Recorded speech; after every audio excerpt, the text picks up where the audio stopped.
Okay, we're live. Just some food for thought. Why we're here. This was a large magnitude 6.9 earthquake in Morocco, which is in North Africa. And that's actually not what you're seeing. Let me just play this for you.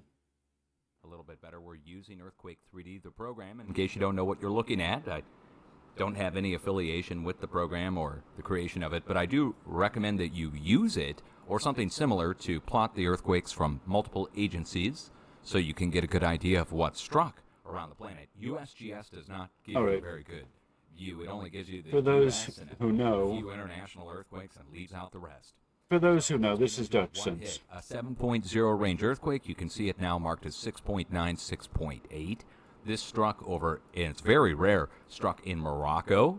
We'll get the coordinates on this. Go look it up. I already looked up the location. I couldn't find very much interesting at the epicenter. However, there are some strange geologic formations that are at the spot. We can get into why I think it struck at this spot.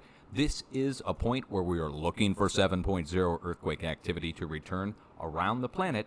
This really stems back 9 days ago when I issued a 14-day watch, which is pretty rare for me to do. And if you want to go over to my YouTube channel, I'm not trying to self-promote or anything. However, No, not you you, do Dutch. have to go over to my YouTube channel to see it. The warning from 9 days ago, and it's under my videos from, actually 11 days ago. Okay, well, 11 days ago, we issued a 14-day watch, I guess is the best way to put that. Now, what are we watching for? We're watching for a return of sevens to strike starting over here and spread over all the way over to Nepal is where I was looking for the sevens to spread to, which is right here in case you don't know where Nepal is. Well, this is clearly far beyond over to all the way the western side of Africa. And if we were to open this up on a USGS map, let me see if I can get the USGS reported earthquake in here. Oh, come on. Hold on. Friar Hockey. Commercials. And we'll go over to their plate boundary map, and I'll show you where the 7 is that just hit in Morocco. Morocco. Right here. Okay, now you'll see there's a red line on the north side of there. That red line is the plate boundary. You'll be able to trace it back all the way to Iran, then back to Afghanistan, back through Nepal, all the way over to the West Pacific. And it's like a flowing river. So when we see a flow go across a river and you see a big flood come down a river, you're not shocked to see it go from one end to the other. Sometimes along the way, the flow will be absorbed or it'll be redirected. However, in this case, 7.0 level activity is spread all the way around the entire planet. Now, this is what we would call the antipode of a location, or the opposite side of something. We can go back around to the opposite side and look through the planet, and you'll be able to see the 6.9 on the opposite side of the planet now, and on the planet side closest to us is another 6.6 to 6.9 that struck a day ago. And if it sounds like I'm losing my voice, it's because I am. Let me clear my throat. This is the season for me to be a sneezing. Well, there's a few times per year that I'm going to be a sneezing, but this one especially. Oh, man. Rough. Anyway, not complaining, just letting you know. Okay, so he's all right. I watched through the beginning of it, and that's more or less where I want to talk about in the video is where he's talking about the fault lines.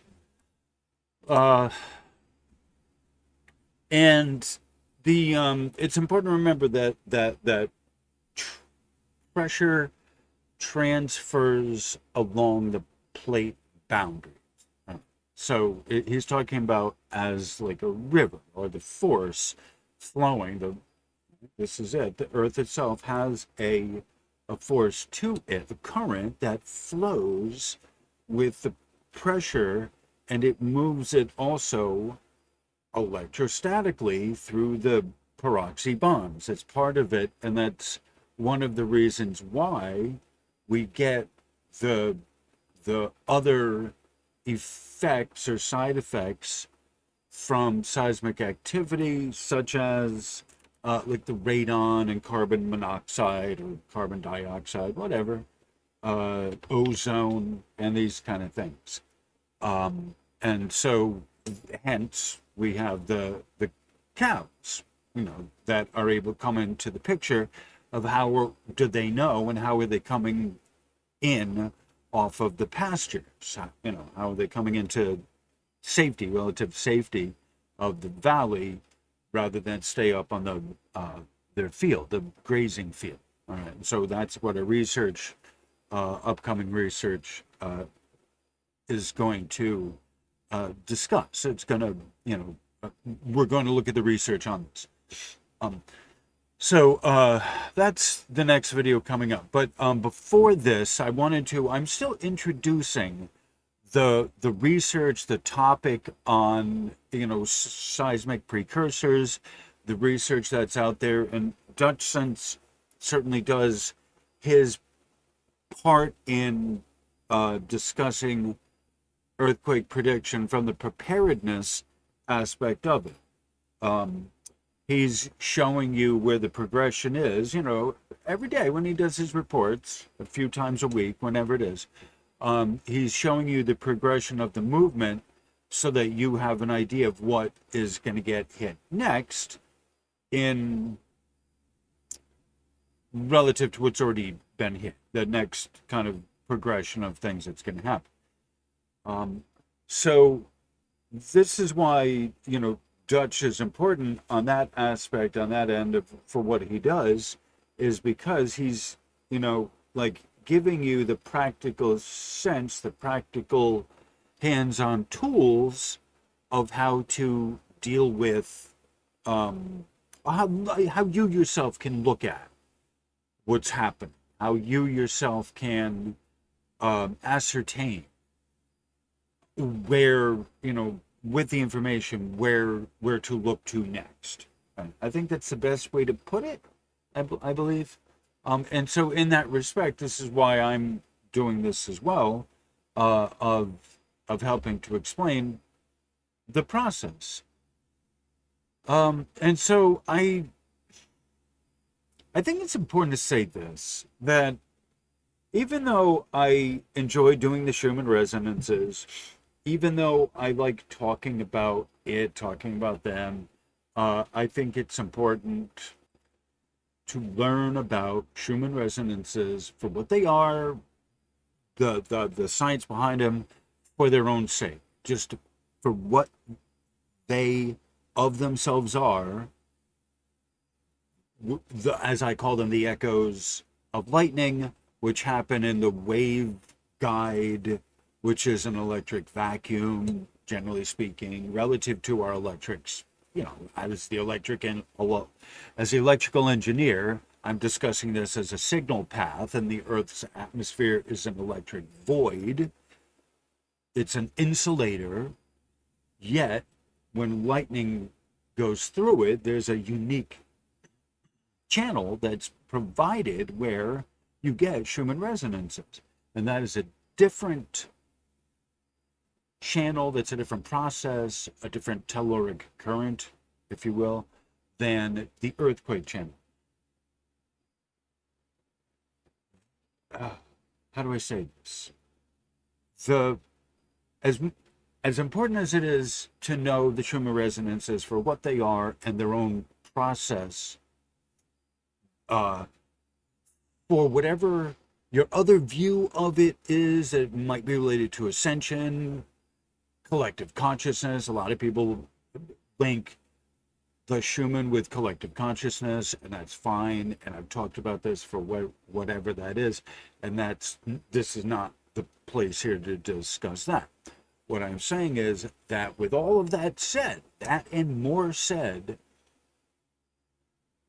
it is so much, whatever you think the greater good of learning the Schumann resonances are, I assure you of this: it is nowhere near, nowhere as close to, for a number of reasons, on a number of levels, for a number of different particulars and specifics, It is nowhere near as important to learn this stuff as it is the Schumann resonances, the earthquake volcano stuff. It is so much more important to learn about the earthquake channel that comes with the research of Friedman Freund. We're talking about the loosening of the peroxy bonds with seismic activity.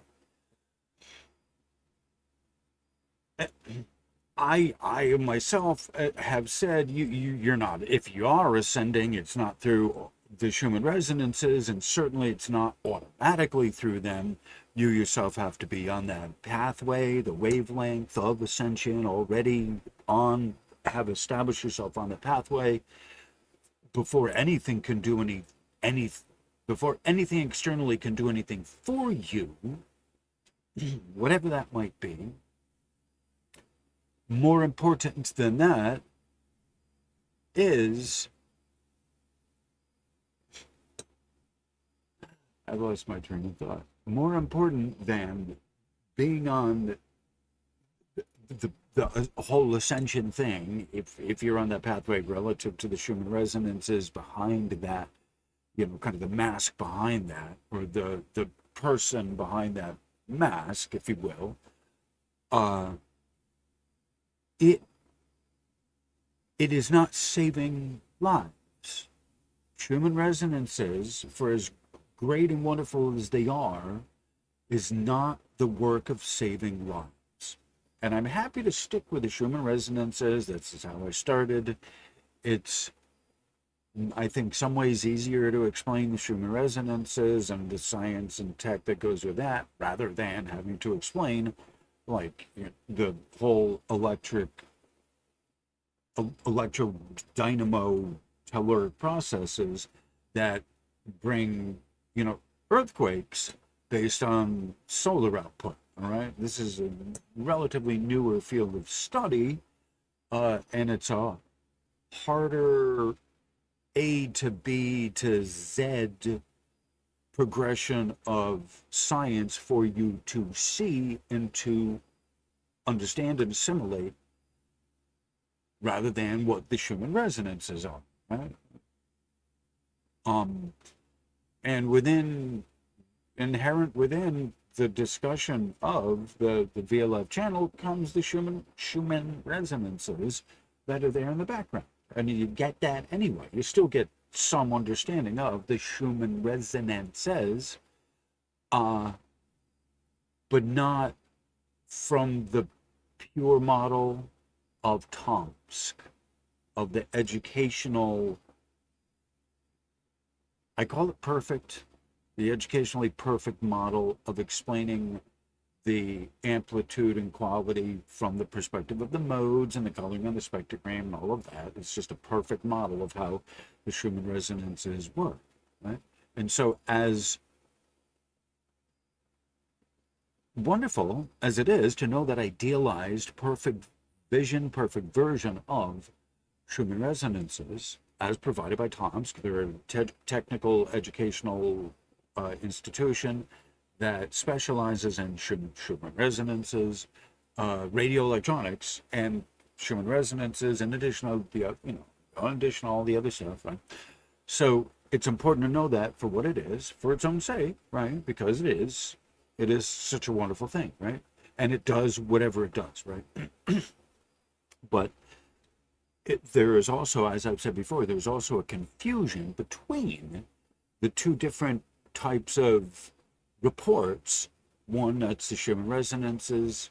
The other is the VLF monitoring of CIN, Central Italian Electromagnetic Network. And they're the ones that really need to be given credit for the reports from Cumiani, Italy.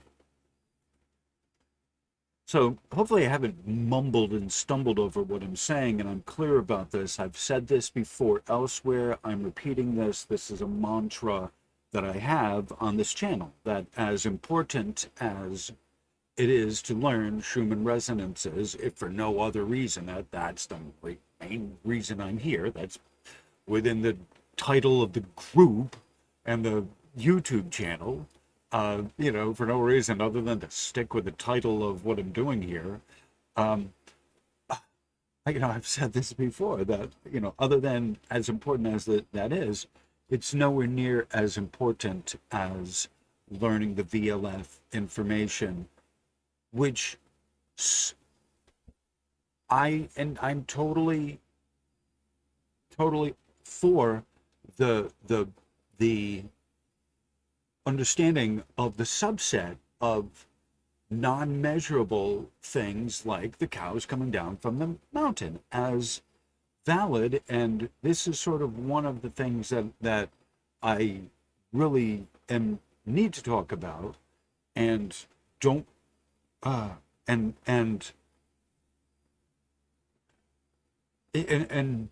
how do I say this? I need to talk about this, and this is one of the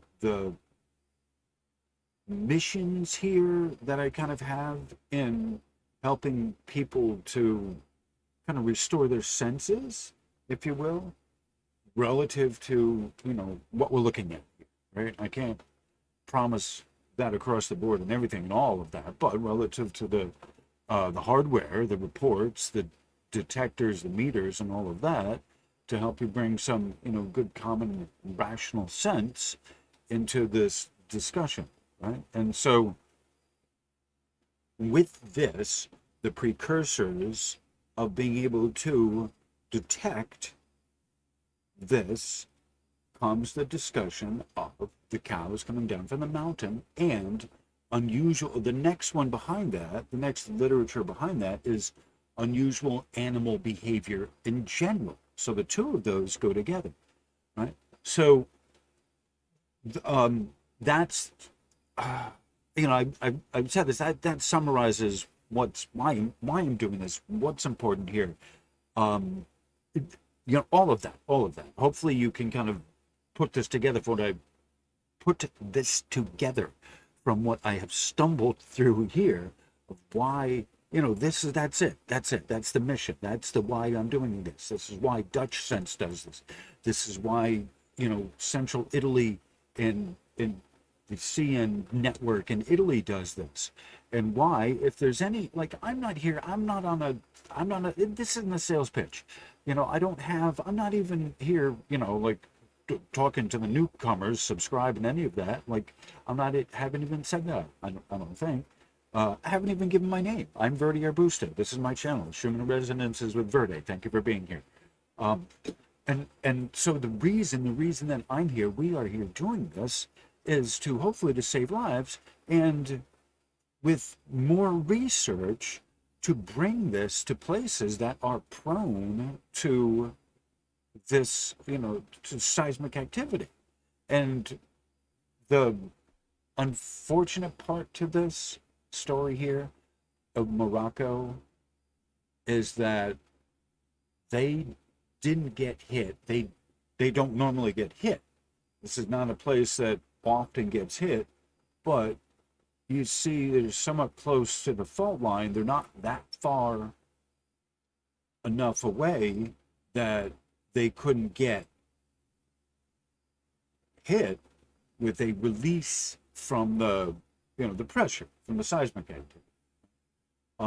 So this is something that's important to understand, that if you do live near a fault line, and Dutch Sense has a radius of like 250 miles, that if he's off in his prediction more than 250 miles, it's not a direct hit, and he doesn't add that to his statistics of being correct, right?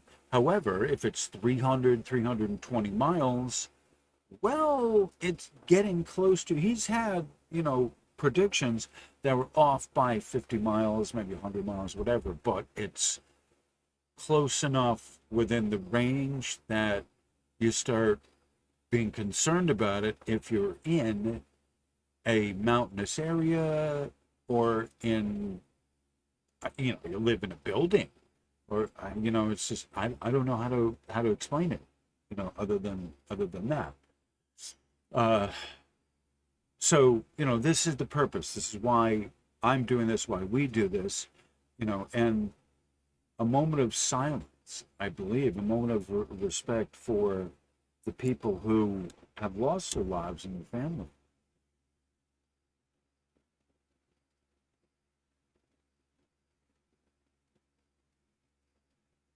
I just, the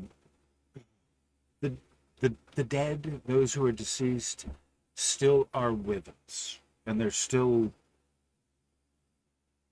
around us, and let them be our guides. Let them be our oh good God, not I don't know if it's a sacrifice or whatever, a scapegoat or whatever, but let their loss, let their deaths be our teacher, if you will, right? And so that's part of. I don't have a sales pitch in this. I don't have anything I'm pushing. I don't have anything I'm selling. I don't have, like, I have the donations, the donation bit. Feel free, please do donate to my channel. That helps me out. But I'm not even doing it for that. I'm not doing this for clicks.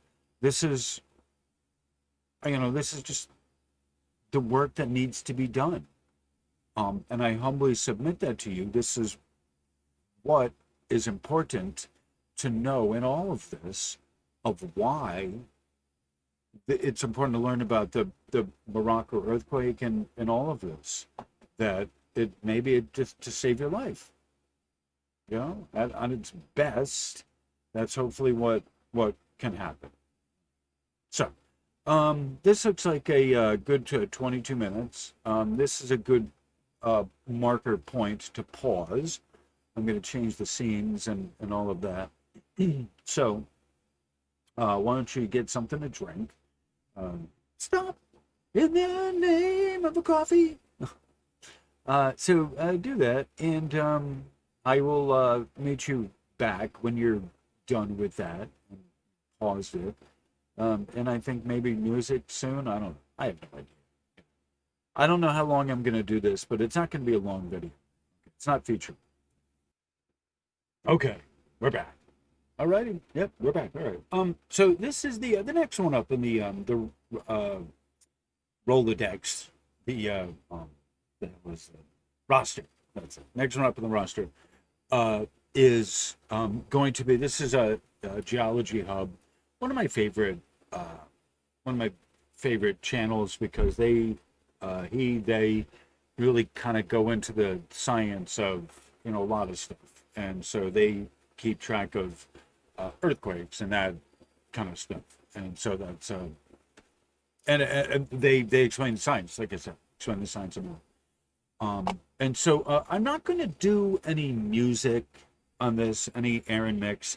I just want to, because there's media on this, and I'm not sure if this is going to get a strike, so I don't want to put extra things on top of it, or a claim or whatever, so I'm just using this, and I think I have to say I'm using this for fair use, and I'm going to probably have to put that disclaimer. I'm not making any money off of this. Okay, this is just for educational use. Right? Make sure to thumbs up the videos, right? And comment on these, right? All right, so let's.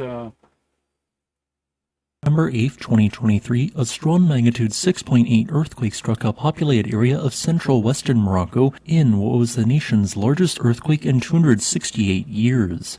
This quake was heavily damaging and sadly quite deadly, with 4 reasons in particular. First, Morocco contains numerous structures composed out of traditional brick or, in more rural areas, mud bricks. Bricks are the absolute worst possible thing you can build with in regards to earthquake hazards. Only an MMI shaking intensity of 6 is needed to potentially cause a brick structure to collapse, yet this earthquake created a maximum intensity of MMI 7.5, which is equivalent to 31% the force of gravity. Thus, an area of 11,300 square kilometers, or a little less than an area the size of the nation of Montenegro, which in this case contained more than 150,000 people, may have seen numerous brick structures collapse. I might add that non-brick structures suffer generally less damage. Second, the earthquake occurred at fairly shallow depths of only 26.3 kilometers or 16.3 miles, causing significantly more damage than would have occurred otherwise if shaking had occurred at greater depths. Third, this quake occurred within an area of the country with largely 150 million to 650 million year old sedimentary rock units, including those in the high Atlas Mountains. Generally speaking, strong shaking from an earthquake propagates much further without losing as much energy in older rocks versus uniformly young rocks. And fourth, this earthquake occurred at what is considered to be the most deadly time for a quake to strike, aka at night when the maximum number of people are located inside various buildings. When combined, this resulted in more than 1,000 fatalities and a probable damage of at least $5 billion or 3.5% of Morocco's GDP. While this particular section of Morocco has, to the best of my knowledge, never produced a historical quake larger than a magnitude 5, the high Atlas Mountains to the south of Agafay contain a series of lengthy thrust faults. These are created due to compression related to the African tectonic plate moving towards the northeast, while the Eurasian tectonic plate moves towards the south. This magnitude 6.8 quake likely caused a 26-kilometer long section of the 124-kilometer long North Atlas Fault to rupture, which moved in a manner that contained both a horizontal and vertical component of motion to it. In other words, the earthquake which occurred represented the movement of an oblique fault where the hanging wall moved upwards in comparison to the footwall, but if you want to get more specific, it was technically an oblique left lateral reverse fault. In the vertical component, the hanging wall of the fault line moved upwards in comparison to the footwall. Yet, at the same time, from a top-down view, the right side block moved away from the viewer, representing its horizontal component. If you combine these two vectors, you get the exact motion of the earthquake which occurred. Although we do not know for sure the rate of such large magnitude earthquakes in the high Atlas Mountains, it could be as low as once every several thousand years, meaning what occurred was probably a highly unlikely event. In the next few days to weeks, more aftershocks or earthquakes triggered by the main shock are likely to occur with a 1 over x frequency compared to the rate of aftershocks on day 1, with x representing the number of days which have passed since the main quake. Let's pause this. Let's get me back. Where is me? Hey, there am I, is me. Okay, so I don't want to play the whole video. It's, like, you gotta watch it. There's only like another 30 seconds left of the video. I don't know. I may or may not get a claim on any of these. I hope not. This is fair use. Go and watch their video, support their video, Geology Hub, and I only want to, give you certain parts of this so you understand this earthquake, this process, that's everything related to this earthquake. Maybe I'll play you the other last 30 seconds of it. I don't know. I'm supposed to break these up in such a way it's not one continuous thing or whatever. I don't know. So we'll have to see if this video gets a claim, like I said. And that's why I'm not doing music on this, Aaron Mix or any of that. It's already enough that I got claim, already enough that there's copyrights on this stuff. All right. So the next one up, I did Dutch Sense. I think the next one up is hold please. Just take a drink, right? Let's take a pause. I'm gonna pause this. Good place to have a cigarette, have a coffee, relax, call a friend, call home, whatever you gotta do. All right, so I'm gonna pause this. Stop, and then. Okay, we're back. 29 minutes into this. Okay, good timing on this. So a lot of you know Suspicious Observers.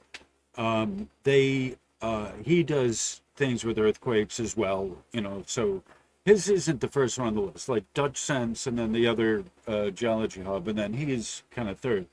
He is really important. The Suspicious Observers and Dr. Ben and what they do over there is plasma cosmology. That's what they call it.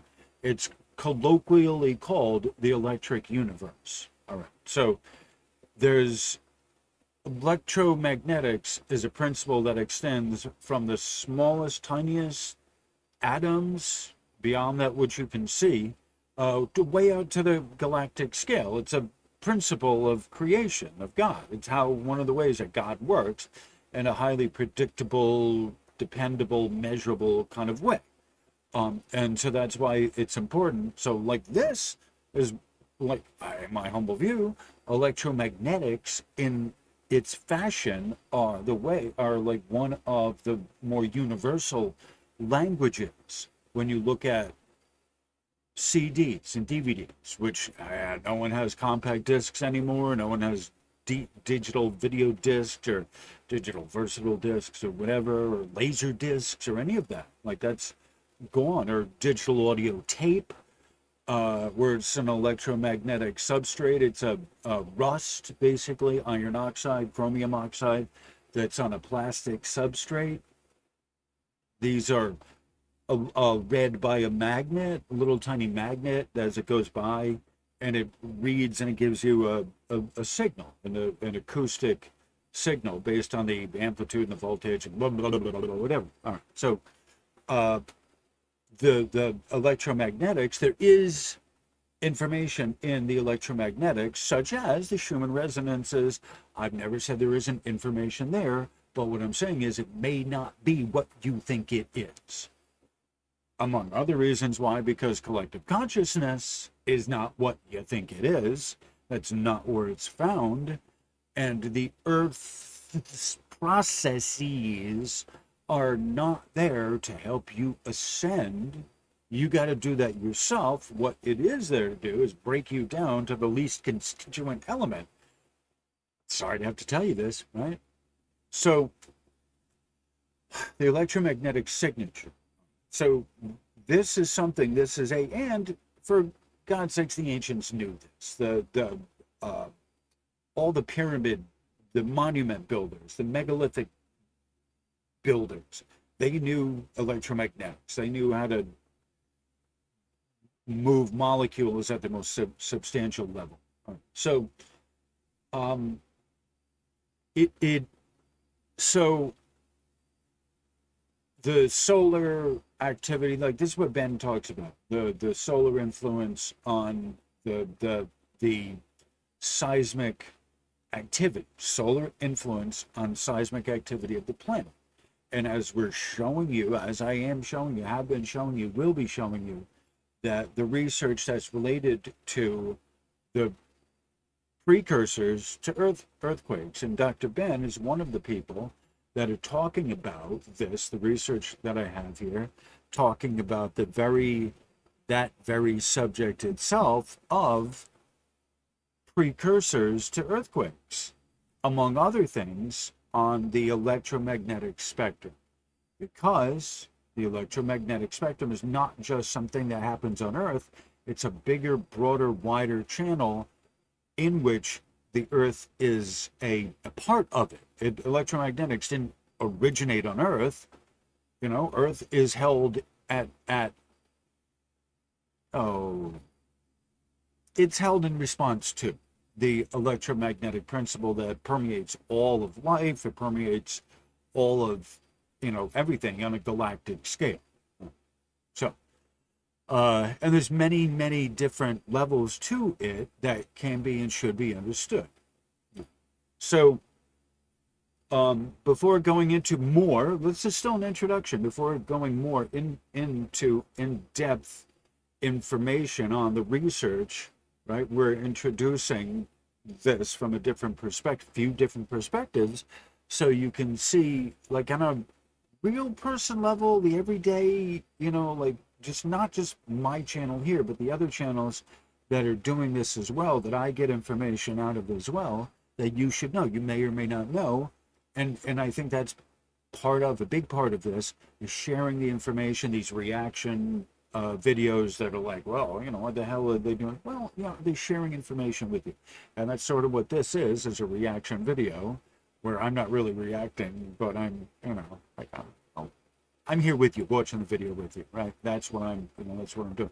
I'm bringing this to you from the heart, because it's really, like I said, it's really super important that we understand this stuff, and we start looking at the animal kingdom around us as helpers, and not just some mysterious wise doing that, and it's not related to this thing over here, and don't look at that, and you're some kind of a conspiracy nut, or you're off on some crazy tangent for linking these things that are happen hundreds of miles away, or maybe on the other side of the globe. And that's part of what Dutch is talking about, that the precursor to this was the other side of the globe, and he had talked about that 9 days previous to, or I guess 11 days, or a week and then some, almost 2 weeks. That, and I have been following his show for a while, his channel for a while, and that's not the first time that there's been a long range warning that he's given out of, that's met his prediction toward the end of the 2-week period. Right? He usually gives a 2-week warning period, and sometimes maybe a little bit longer than that if it's a big enough quake on the other side. If it's a big enough quake that does whatever that causes whatever to chain reaction. So I forgot where I was.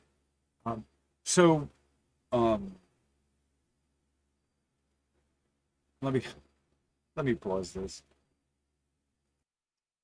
All right, I think where I was going with that is that there's he has a 250-mile range that he goes to, and in order for it to be conclusive, and yet 50 miles outside of that is not outside of the range of possibility if it's a big enough quake, and you're predicting it from the other side of the globe as well.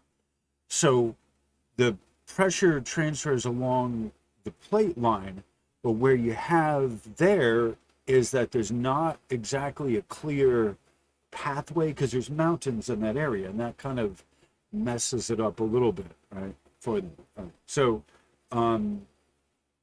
let me move on to the next clip. The big story today is the magnitude 6.8 earthquake in Morocco. Over 800 people are reportedly lost as of the count this morning, and that number is expected to rise. I won't show the devastation left behind. I'm sure you can find it online if you are wanting to do so. I did a bit of checking, however, and this is an extremely rare location to see something like this. In fact, I ran the records back to the year 1900. Nothing. It's the biggest one. Back in 1980, 43 years ago, there was a 7-pointer several hundred miles away in Algeria, but nothing like this in Morocco. God help everyone still trapped in the rubble. Lastly here, folks, there are 3 powerful storm systems. Okay, so I'm not going to play about Hurricane Lee, although that is it's a pretty intense storm. It's like at a category 4, I think now. It's not fast moving, but the winds are terrific. They're terrible. All right. So the next one up I have is, here we go. Wall Street Journal has a explanation video, something, I don't know. Il y a un tremblement de terre.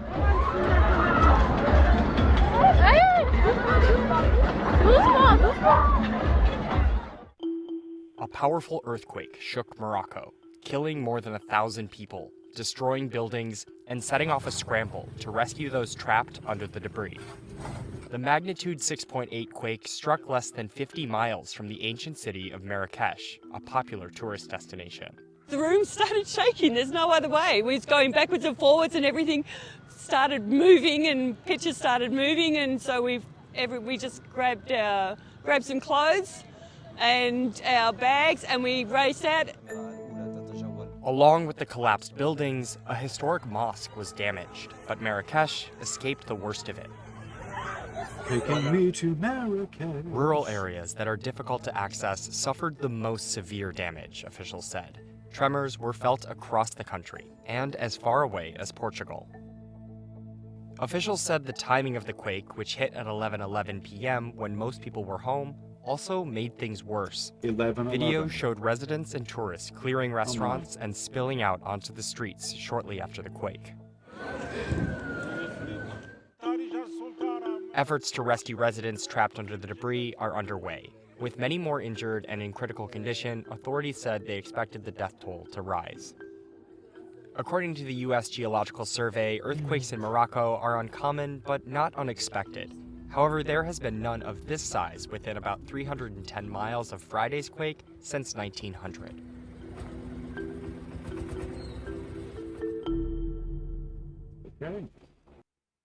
Okay, I'm back. All right. So that was the last video, moving picture video that I'm going to show on that. But the question is, did that show up, right? Because this is Gomiania is seismic. It's a VLF, and that's our right. It's not showing up. There's nothing that's showing up here on that would give you the indication that there's something going on the other, like hundreds of miles away, right? And so that's something that needs to be understood as well, that these graphs and meters are important for what they are, but they don't work on the global scale. They are very local to that area. And that is why that in areas that are actually prone to earthquakes, that they need to invest in, like antennas like this and observatories that give them a warning that something is coming up. And so the issue, the area is paying attention to the animals, right? Paying attention to the natural world. Oh, and something else. I remember what I was going to say when I forgot, right? That for all of the information that we have and everything that all the research that they have, there is still a lot that they don't know about the magnetic fields of the planet. And one of the things that, we talk about, the unusual animal behavior of the cows coming down from the mountain, right? For example, and we talk about other unusual animal behavior that you can see and you can kind of link to it. And yet there's other animal behavior that they don't know, they can't explain, and they don't understand, that scientists, that the mainstream science doesn't understand. They're not able to kind of figure it out.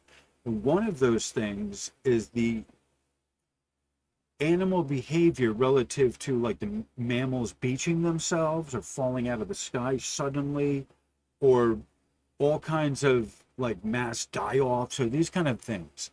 And that absolutely baffle scientists, and they can't figure out anything physically in the diet. They can't figure out anything that they really can put their finger on. And yet we have study after study after study that link the direction finding of the animals to the magnetic gust that they have, a lot of animals, including humans, have in the brain somewhere, that gives you a sense of magnetic direction, gives you a sense of magnetic bearing, that's in addition to the inner ear that gives you a sense of balance and yaw and pitch and all of that work together. All right.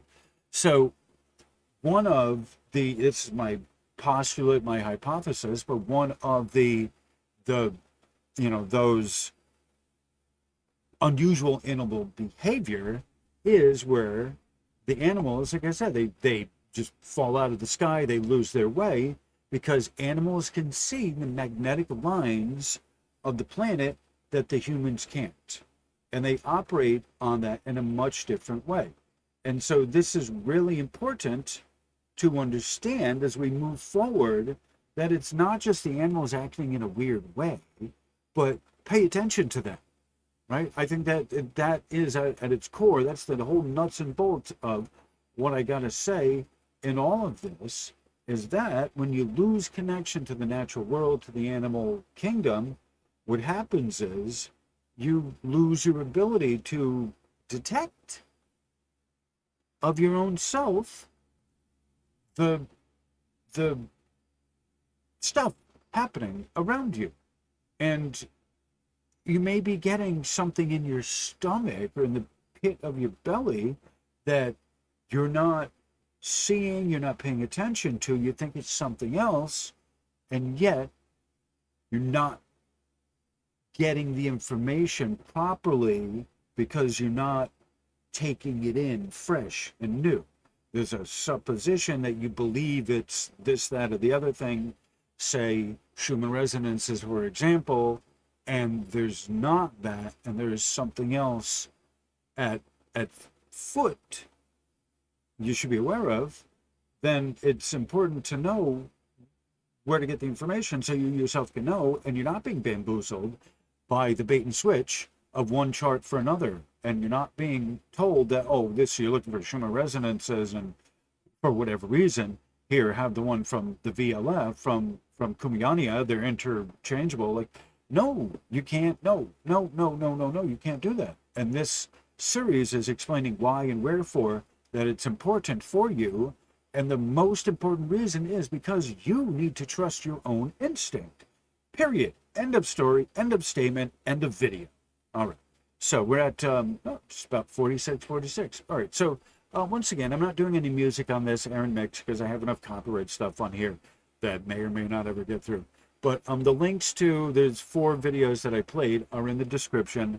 And I think that's pretty much what this description is. I think you can see for yourself what it is. We're still working on the introduction to seismic precursors, introduction to earthquake detection, all of that, why it's important, why it's relevant, why I'm doing this, why we're doing this, the scientists of the Central Italian Network, and those of us who advocate for places that, like Morocco, that don't get hit that often, that may not see a value, why having, equipment like that, having a station there where you can, go to, why maybe it's not a bad idea. I don't know. But there's a lot of places around the world that there may not be seismically active all the time, but if something happens there, it can cause a lot of damage. So, I guess if there's any sales pitch, that's what it is, of having more networks out there so that people can be pre-warned and pre-armed, I think. All right, so I believe, unless there's any more interruptions and interdictions, this will be the next one I do, where I go through the research on the cows coming down from the mountain, and then after that, it changes in animal activity prior to magnitude 7 earthquake in the Andes. And then after that, we have, what do we got? Oh, something not written in English. Or maybe I'll throw that at the end. And then we have analysis of space and ground-based parameters prior to an earthquake on 12 December 2009. And there's only 19 pages in that. And then the next one is analysis of, I think that's the same one, it looks like. And then we got after that, atmospheric signals associated with major earthquakes, a multi-sensory approach. This one has Dimitar Ozuzunov, I butchered his name, Sergei Polinets, who we've heard from before. And then we have, what's next? Oh, good God. Nothing. Penetration of electric and magnetic field components of Schumann resonances. Hey, congratulations. I've been mentioned 5,000 times. Or someone a lot, that's not me, someone a lot like me. Penetration of the electric and magnetic field components of Schumann resonances into the ionosphere. So the ionosphere is what's above us. All right, so that's interesting reading. All right, so anyway, so that's where we're at. And the next one up, like I said, is the cows coming, and the cows are coming down the mountain when they come. All right, so on that cheery note, we're almost at 50 minutes. It's time for the union break, the 10-minute union break. Thank you for being here. On that cheery note, I appreciate everyone. And, please remember to like, share, comment, and subscribe. I appreciate that. If you're new here, just know that this channel is not monetized. YouTube doesn't push my channel. So if you don't subscribe to the channel, you're likely not to get notifications. Right? So if you want to be informed that I put out videos or whatever, please hit the notification bell and comment and share. Right? Those are all important for you to get notified that I have something up. If it matters to you. If it doesn't, then don't subscribe, don't hit the notification bell, and select all. It's up to you. Anyway. All right, so on that cheery note, thank you very much. I appreciate everyone for being here. Have a wonderful day. Namaste. Namaste. And where's my